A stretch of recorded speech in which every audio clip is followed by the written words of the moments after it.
pies, Alex. Ayuda a tu madre, que está muy cansada. Ahí voy. ¿Cuándo comemos? Está preparando, mamá. Vamos, Alex.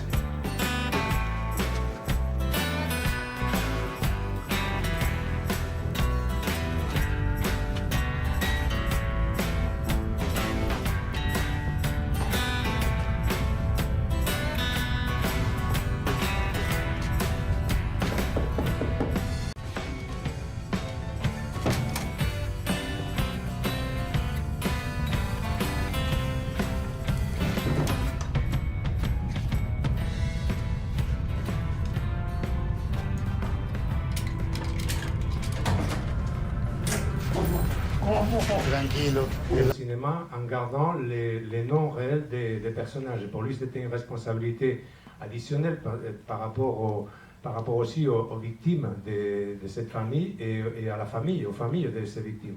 Ensuite, c'était aussi son premier film d'époque et dans un contexte historique que lui aimait beaucoup, c'est ce qu'il voulait traiter. Et il dit qu'il y a eu pas mal de films sur la dictature, il y a aussi des films en démocratie en Argentine, mais il n'y en a pas tant que ça sur la période de transition qui est celle du film. Et il voulait qu'à travers cette famille, où il mélange un peu la tragédie et un peu absurde, et même surréelle à la mode de Buñuel, et tout ça, arriver à travers ces petits mondes et extrapoler à quelque chose de plus grand que ces petits mondes aussi a provoqué, quoi. Pablo n'était même pas au courant qu'il arrive. Voilà. Bonsoir. Bonsoir, Tahar. T'es pas là cette année au César, chouette. Je suis extrêmement fier d'être là ce soir parce que Michel Saint-Jean, qui s'occupe de Diafana, qui est le patron de Diafana, le président de Diafana, c'est plus beau, le distributeur, sort le film de Pablo qui s'appelle El Clan. Et il se trouve que on s'est vu avec Pablo en Argentine il y a une semaine, 10 jours, et qu'on a fait une masterclass ensemble. Et que je suis allé en Argentine avec Thierry Frémaux pour parler de la loi du marché, et que j'accompagne partout dans beaucoup de pays. Et une des raisons pour lesquelles j'étais en Argentine, et comme tout le monde ne me connaît pas ici, mais je ne raconte jamais de blagues, sinon je me tais. Une des raisons pour lesquelles j'étais en Argentine, c'était pour rencontrer Pablo Trapero.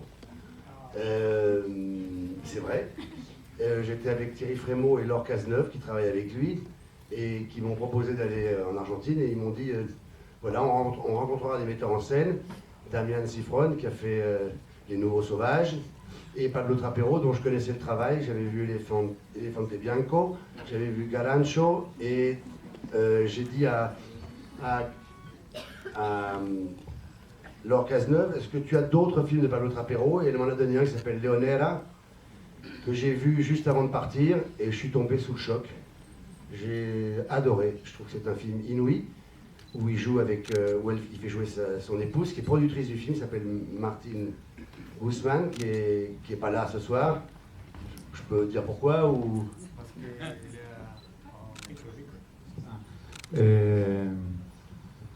Pues que en español, mejor. Porque está grabando una serie de televisión, una miniserie, pero también está embarazada. Voilà.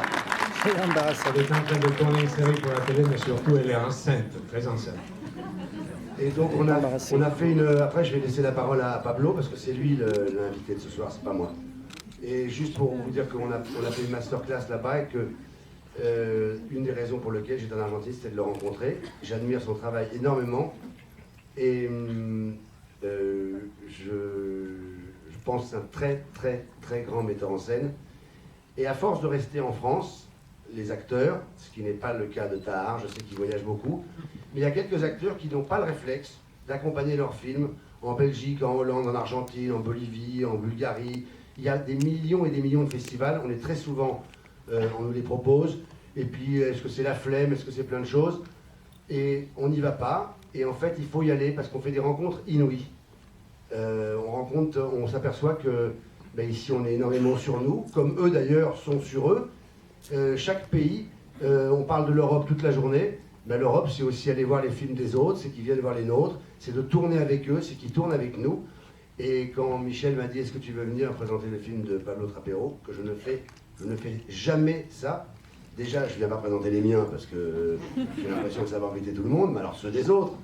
Et là, j'ai dit immédiatement oui. Donc je suis très très fier d'être là avec toi, Pablo. En el año 2007, cuando estaba terminando la película Leonera, y llevó mucho tiempo poder hacerla.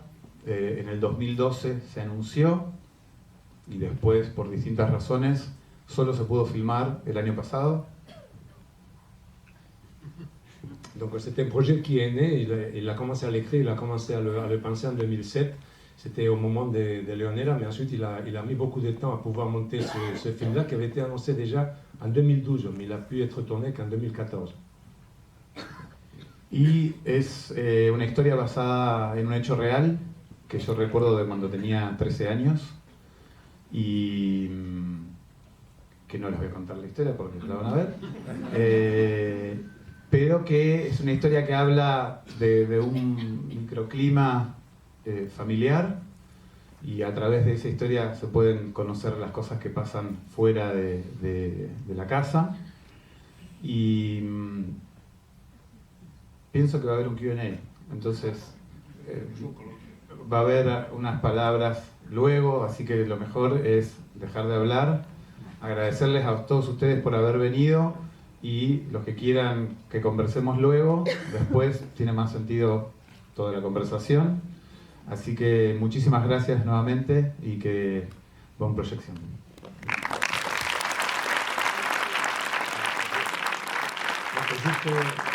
Je voudrais juste rappeler qu'il s'agit d'un fait divers à la base, qu'il a découvert quand il avait 13 ans, qui s'est passé quand il avait 13 ans. C'est à partir de ce microclimat familial, il pense qu'on peut découvrir d'autres choses qui se passent en dehors de la maison. Donc il vous remercie tous d'être là, il vous attend pour les débats après.